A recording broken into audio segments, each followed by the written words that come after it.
Hello again, everyone. I'm Mike Gousha, and welcome to the virtual Lubar Center here at Marquette University Law School. This is our online version of On the Issues. And today we are joined by Patrick Sharkey. He is a professor in sociology at Princeton University School of Public and International Affairs. He is the author of a couple of important books in recent years, the most recent of which was Uneasy Peace, The Great Crime Decline, The Renewal of City Life, and the next war on violence. It was about some pretty remarkable gains that have been made in public safety in American cities around the country. He also wrote the book Stuck in Place, The End of Progress Toward Racial Equality. That was a few years earlier, and it's a pretty sobering book when you think about it, because we have not made, as a nation, a great deal of progress since the civil rights movement in terms of reducing racial disparities in this country. He has been a guest at the law school on a couple of occasions in the past, spent a little time in Milwaukee, so he knows a little something about our city. And we are delighted to have Professor Sharkey with us again today. Pat, good to have you back with us. Thanks, Mike. Good to be with you. I wanted to spend a good bit of time today talking about a piece you wrote in the Washington Post recently, and it looks at public safety in American cities. And there's so much discussion about that now, obviously. The George Floyd situation, I think, gave new fire to this discussion and gave new energy and urgency to it. And so people are beginning to say, what can we do differently, or should we do anything differently? And you have some ideas about that. You began the piece in the Post with, I thought, a kind of interesting line here. And you said the call to end policing as we know it contains a sort of trap. What did you mean by that?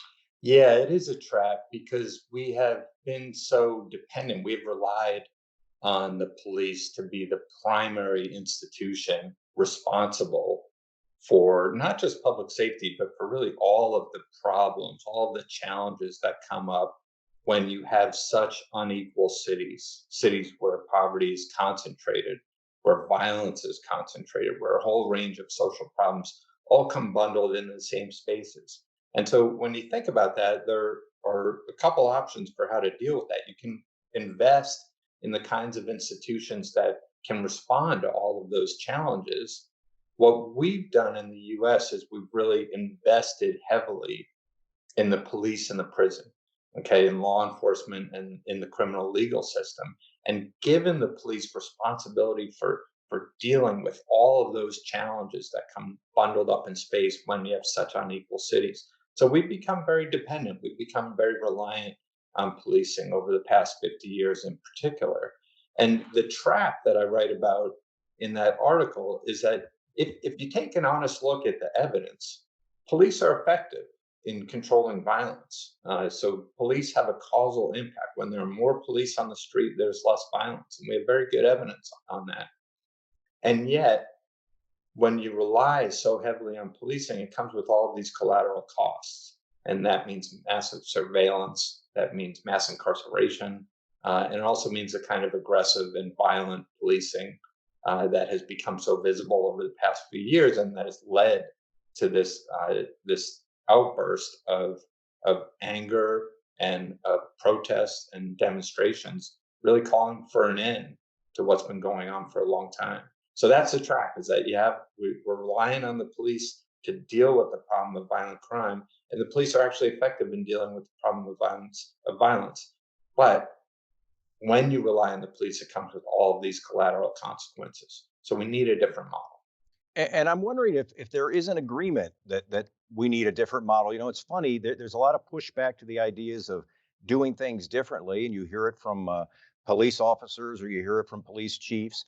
But I've also heard from police chiefs in Milwaukee, the former chief Ed Flynn and the current chief Alfonso Morales, who have said, look, police are being asked to do way too much. We are not trained mental health professionals. We are not crisis counselors.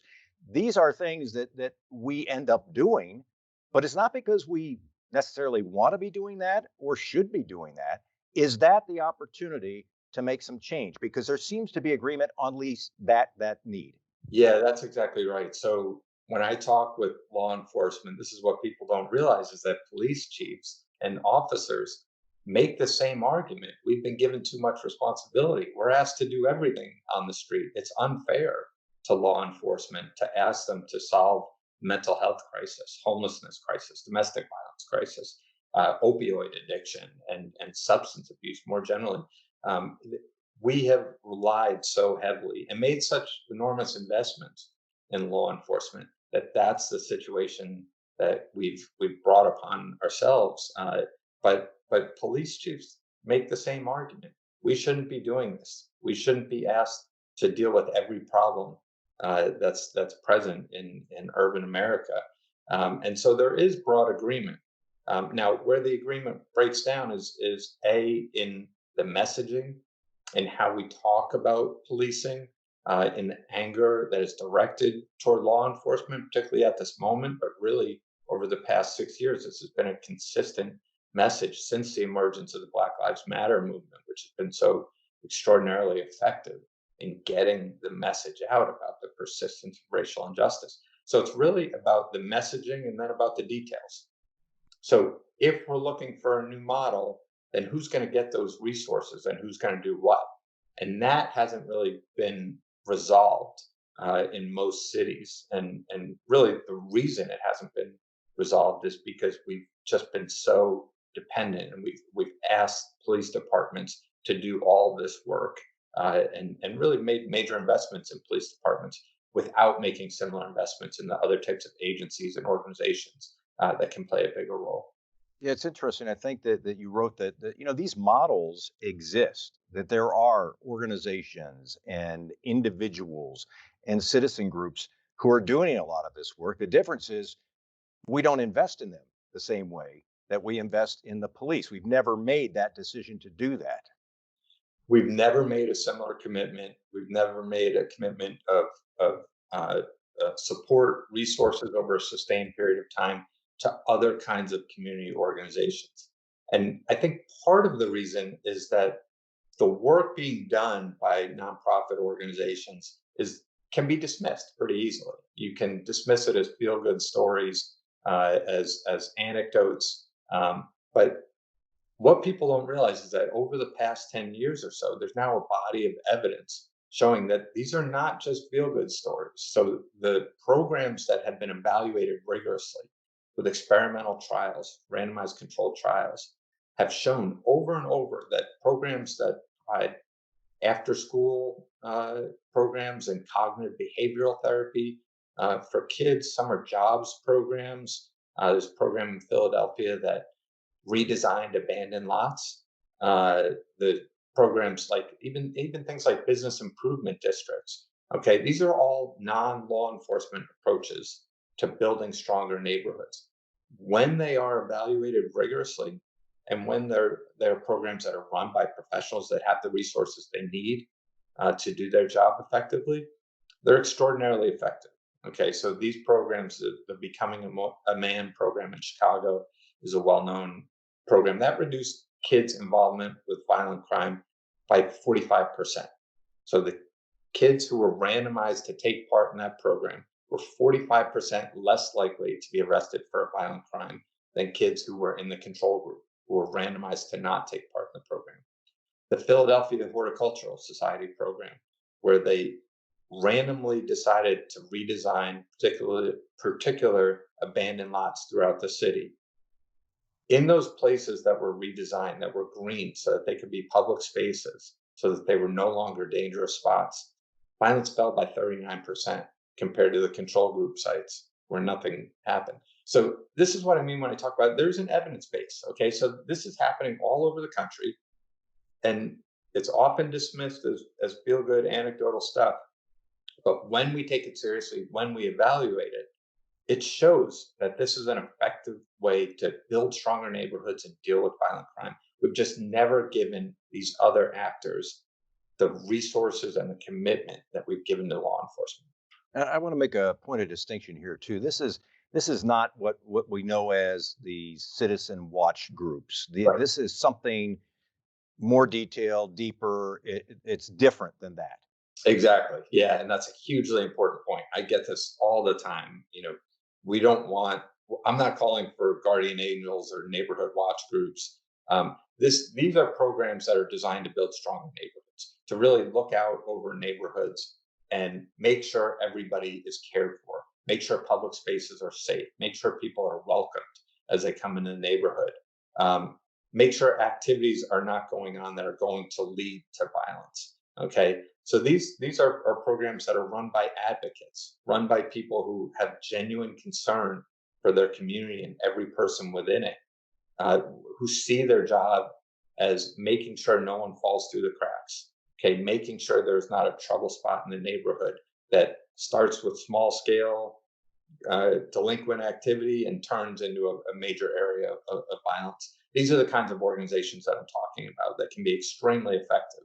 Uh, but yeah, so we have to start by getting that image of neighborhood watch groups out of our heads. That's not what anyone is calling for at this moment. We're calling for community advocates, guardians.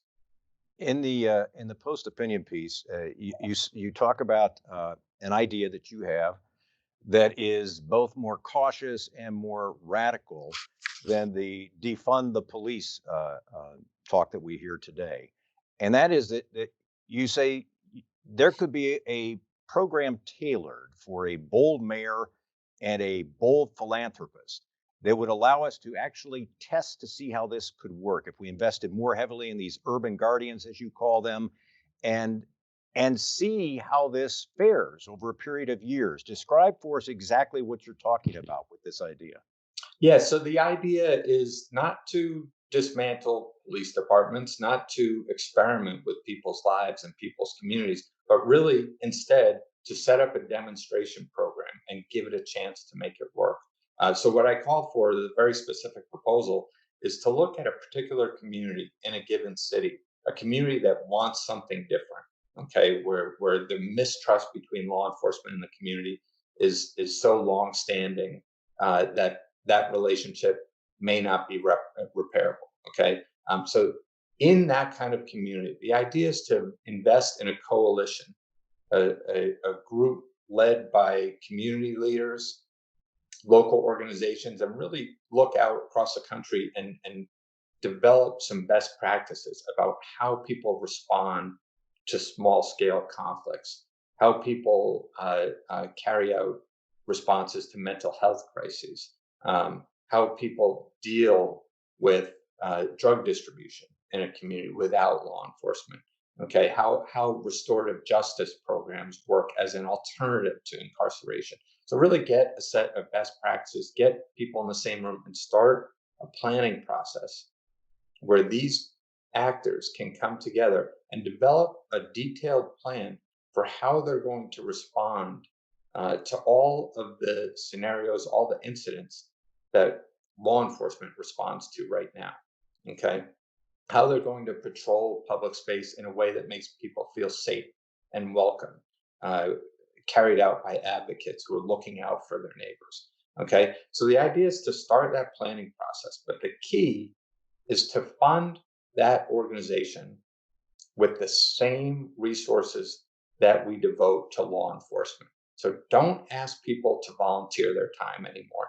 Don't ask people to develop a plan for public safety on a shoestring budget, but give them the resources that law enforcement receives. Give them those resources so that they can hire the same number of people at the same wages that law enforcement does. Okay. And give them the chance with the same resources to create a safe community. And when you look at police department budgets, this no longer looks unrealistic because if a community can hire dozens of people to respond to mental health crises, provide counseling, street outreach workers, violence interrupters, after school program coordinators, if we can do all this and hire professionals to carry out all these tasks with the same resources that the police department has, then my strong inclination is that this is going to be at least as effective as the police in controlling violence.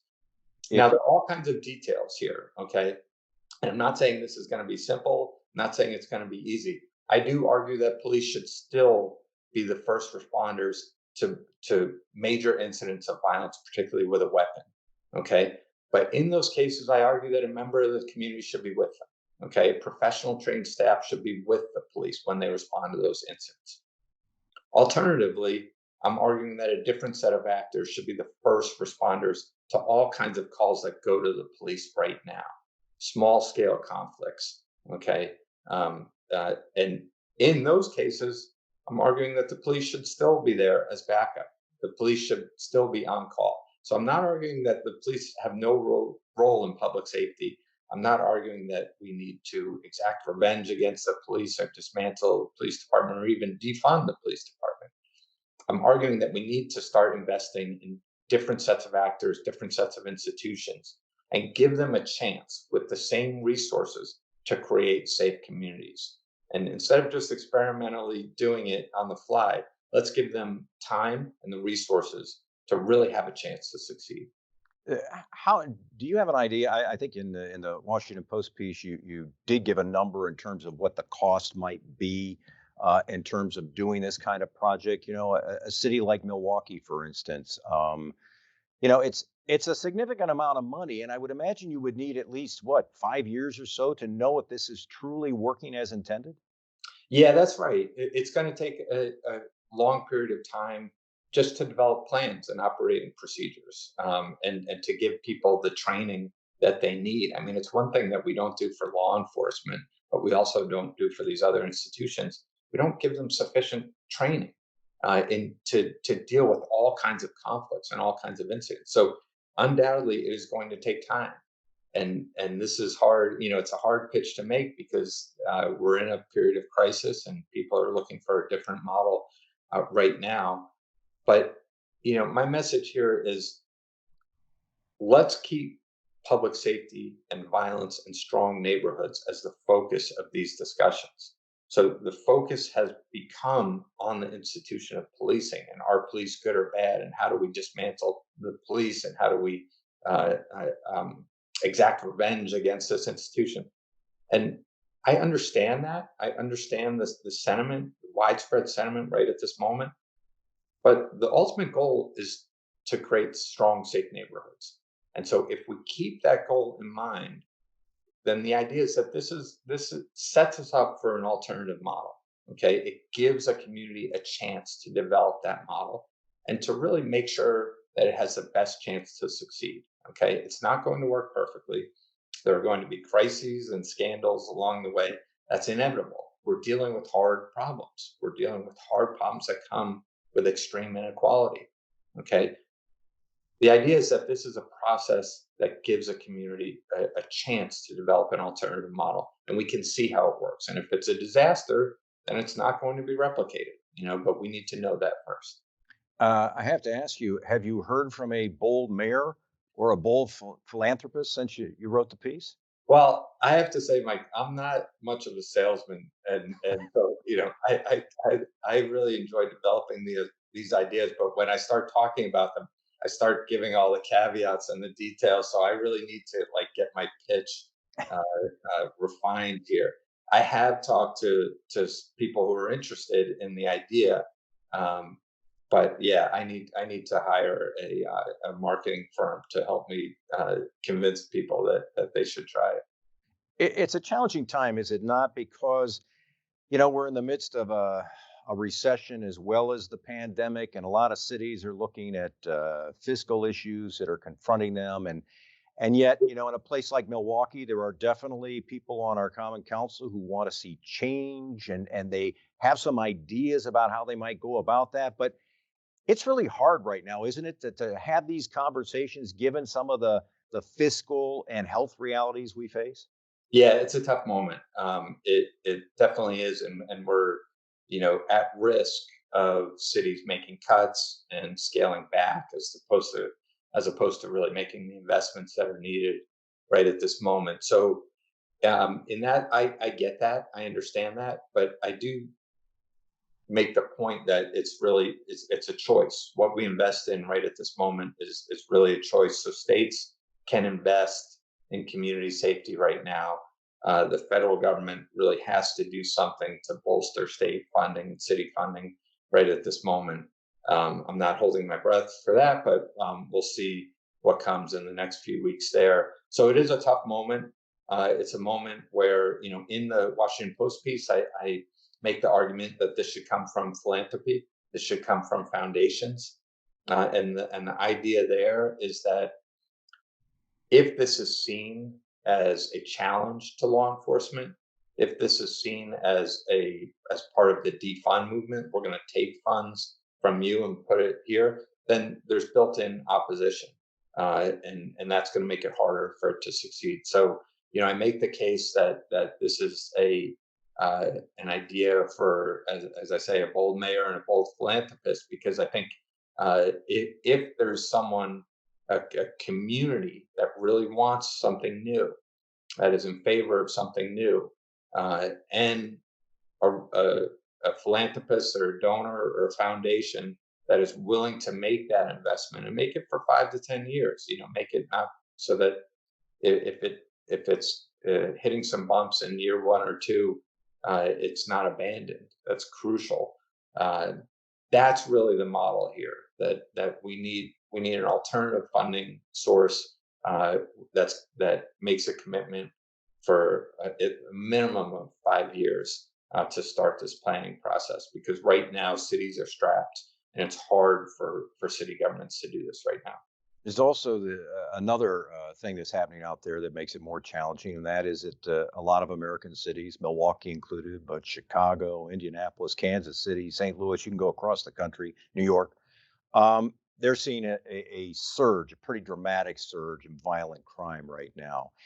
Um, Two questions. I guess the first is just given that, how much more challenging does it make it having these conversations? And then I guess the other question would be, what is your take on what's going on? You've written about the great crime decline. What's happening now? Yeah, so I think when I talk about trends in crime, I try to keep three goals in mind. One is urgency. So you have to take it very seriously when there is this kind of spike in violence. And as you say, it's happening in a bunch of cities right now. So that means people are being killed. When there is this level of violence, it affects the entire community. So that was one of the main points, in the empirical work that went into the book, is that violence has a much longer reach, than we realize. It really destabilizes entire communities. Um, so urgency, is crucial, but we also have to recognize where we are at this moment and to really recognize the progress that's been made. So while there has been a spike, over the last couple months, we're still living in probably the safest period in United States history, and that, we lose sight of that. So violence is, there are about 5 murders for every 100,000 people internationally. Relative to developed countries, that's not great, but relative to our own history, that's tremendous progress. So violence was roughly twice as high, in the early 1990s, and so urgency, progress, and then accuracy. And accuracy is really, um, making sure that we look with a clear eye at the data and avoid the tendency to start to assume that things are spiraling out of control all over the country. In a few cities, there are very serious spikes in violence, New York City being one of them. Um, and we need a response immediately. Um, but this is not like a startling trend. It's when you look at the data, even through 2000, the whole year, calendar year 2020, there's not a noticeable trend. And so I think by the end of the year, there will probably be a rise in violence that is driven by a small number of cities. But we need to kind of have a sober view of how widespread the problem is, and then really try to target, the areas, Milwaukee being one, New York being another, and mobilize to try to deal with the spike in violence that's happening right now. Okay, so those three things: urgency, progress, and accuracy, are, I think, you have to take in every conversation of how violence is changing, just to ground us and make sure we all have the same, challenges in mind when we're talking about what's going on. But yeah, right now, I think we're headed for a violent summer, relative to the last couple of years. This tends to happen at moments when there are widespread protests against the police. This is at least has happened. This happened. I know it happened in Milwaukee in 2015, 2016. I think after not just the Michael Brown and Eric Garner incidents, but Milwaukee had its own incidents that were that created similar unrest and a similar response from the police department. So that's happening in a bunch of cities now. I think what I would say is that it's not inevitable. If police departments kind of use this moment to step up and demonstrate how valuable they are, demonstrate that they can actually generate public safety with a new style, a different style of policing, that they can be responsive to the sentiment in communities that are protesting against brutality and violence, and work on the fly to try to rebuild relationships, implement a new style of policing, and work with other organizations to create public safety. It's not inevitable that violence will rise. It's been the pattern over time. And so it does worry me, but I always want to stress it's a choice. It's a choice about how we respond. So we have that choice right now. There is, I think, and you touched on this, when you have these specific incidents, they can sometimes lead to an expression of anger. People are angry. Um, but you've also written about, and your book back in, I think it was around 2013, Stuck in Place, which looked at, I want to say how much progress we've made towards ending racial disparities in this country, but I guess it's really about how little progress we've made. These moments tend to maybe you see anger expressed, but frankly, since the civil rights movement, things have not changed a lot in America, have they? For Black and white people.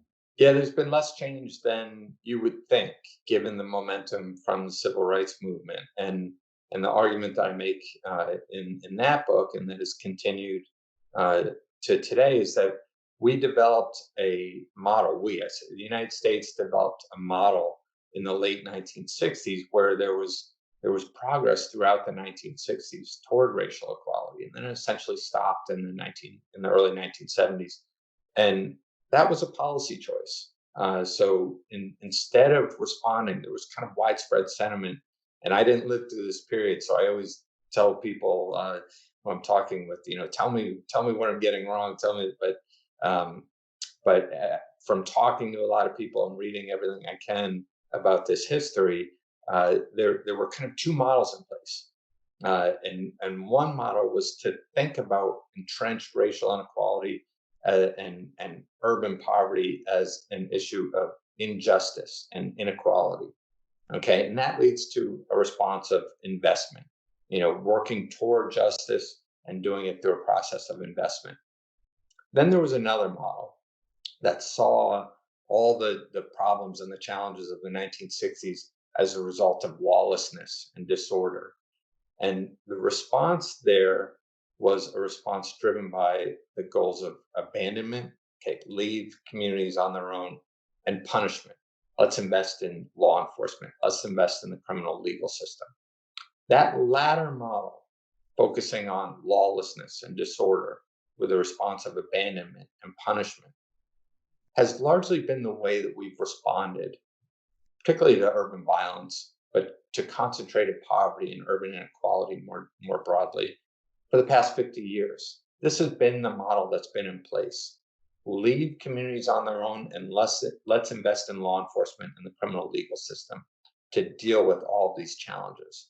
Okay, so that's a big part of why there hasn't been much change.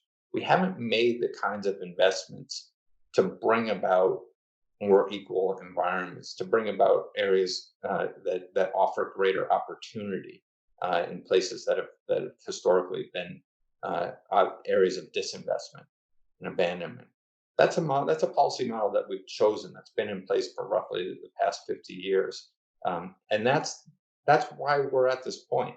That's why there hasn't been more progress.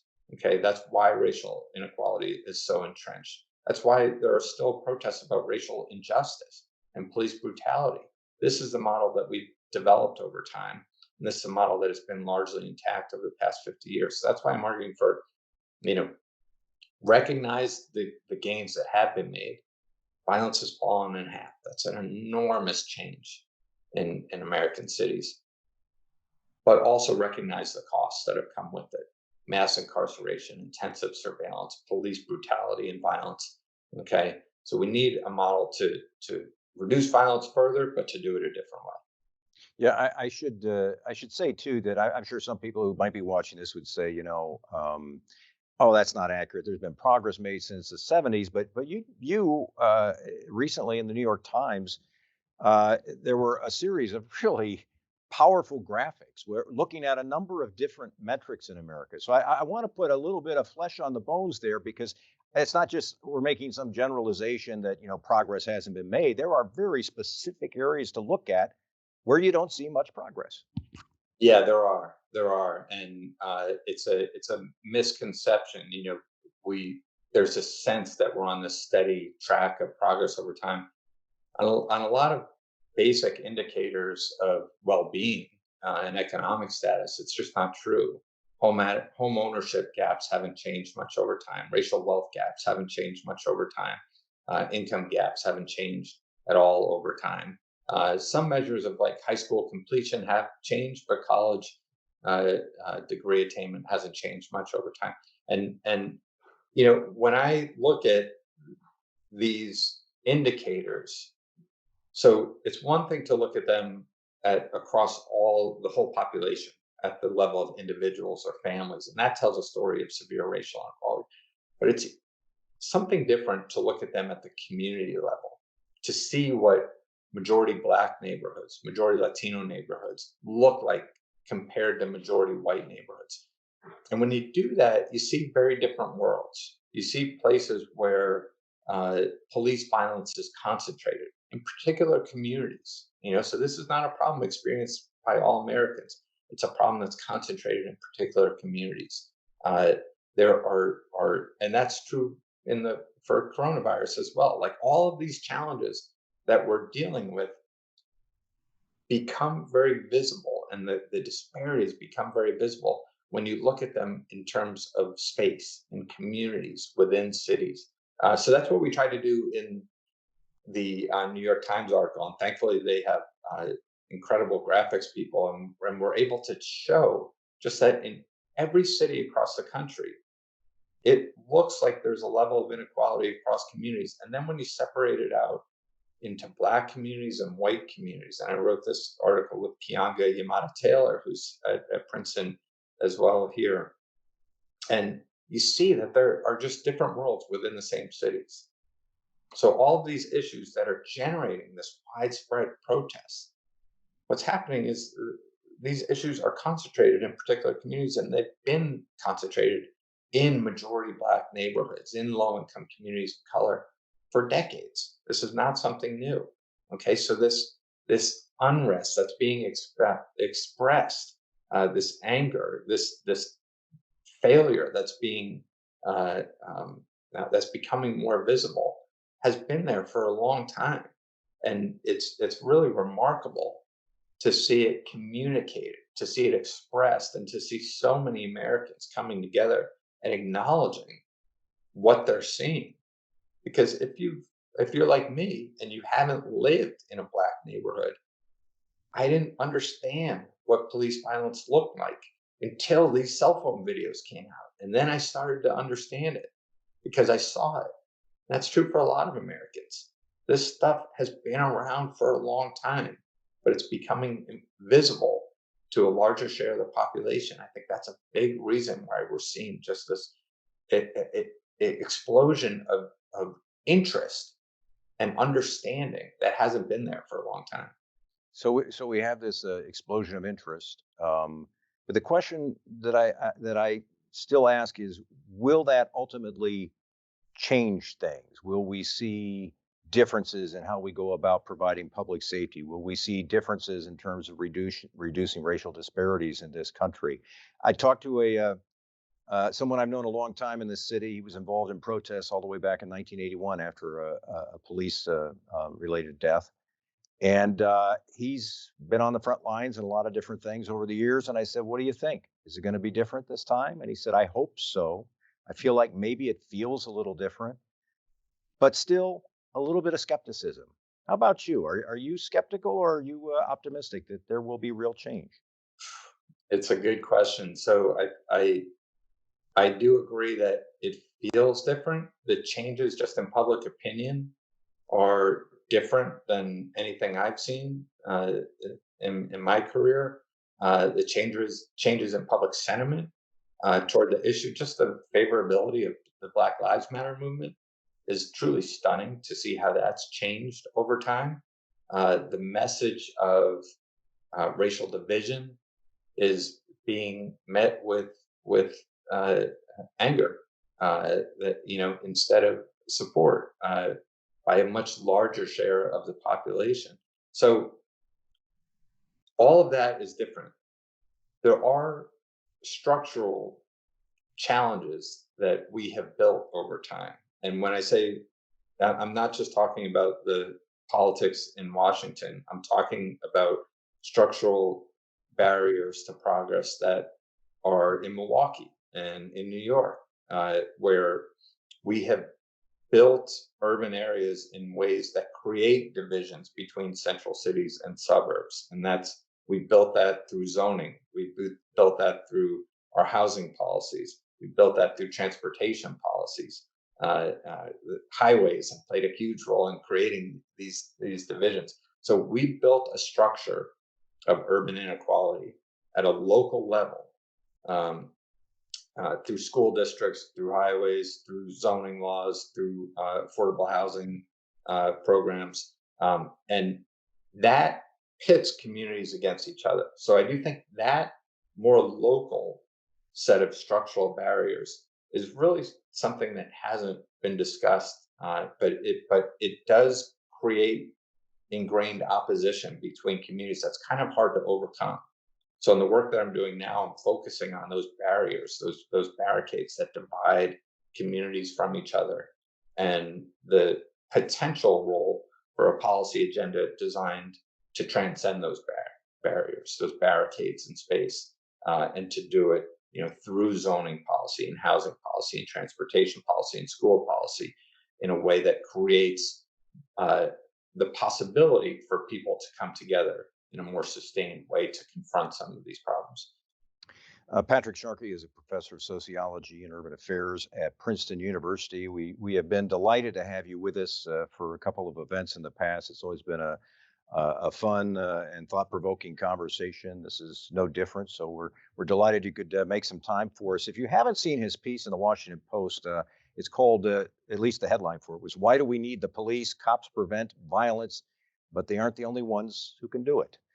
Patrick Sharkey, thanks very much. Great to be with you again, and we'll say thank you to everybody out there watching today. We're always glad to have you with us on the issues. Thanks again. Thank you, Mike.